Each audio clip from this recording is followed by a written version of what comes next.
गंजाम ऋष्यशृंग पर्वतर रहस्यमय गुंफा। छत्रपुर ब्लॉक सुंदरपुर गाँ निकटरे ऋष्यशृंग पर्वतरे रहिछि एही रहस्यमय गुंफा। सुंदरपुर गाँरु प्राय 2 किलोमीटर पत्थर पाहाच देई रास्ता पार होई गले पड़े एही गुंफा।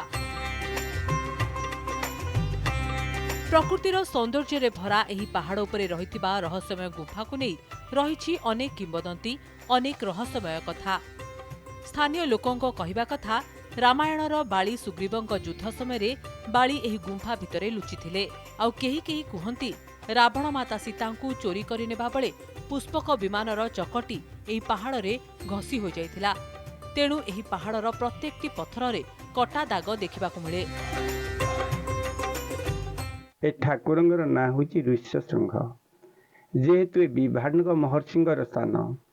जेतल समय विभांडक महर्षि देह त्याग करी स्वर्ग को गति कले, स्वर्ग देवता मैंने स्थान देले कि जगह देले बसिया, कारण ब्रह्म ऋषि थे बोलिकी फेर मर्त्यपुर को आसपा पड़ा। किछि दिन रामचंद्र भी यही स्थान आसिक काल काटी आ ऋषिमुनि तांके भी जगन्नाथ को दर्शन करने जाऊले, पूर्वतन लोके भी तांके कहूले। ब्लॉक प्रशासन रो नजर आढ़ुआल रही जाइए आमर जोटा कि ऋष्यशृंग पहाड़। यही पहाड़ रो महात्मा बहुत। जितेबाला रावण सीता माता को चोरी कर रास्त नौते से शिखर पहाड़ शिखर देश में आमर जो पुष्प विमान रोते से विमान चक्का रास्त चढ़ी जाता लगी जाता, जहाँफल सब जगह पहाड़ सारा अन्य को पहाड़ आप देखिए कौन से पहाड़ एमती दाग चिन्ह कि गोटे पहाड़ आमर जो ऋष्यशृंग पहाड़, ये पहाड़ आप कटा चिन्ह पाइबे। वर्ष वर्ष धरी एही गुंफारे पूजा पाई आसुछंती बाबा ऋष्यशृंगଙ୍କ सह अनेक देवादेवी।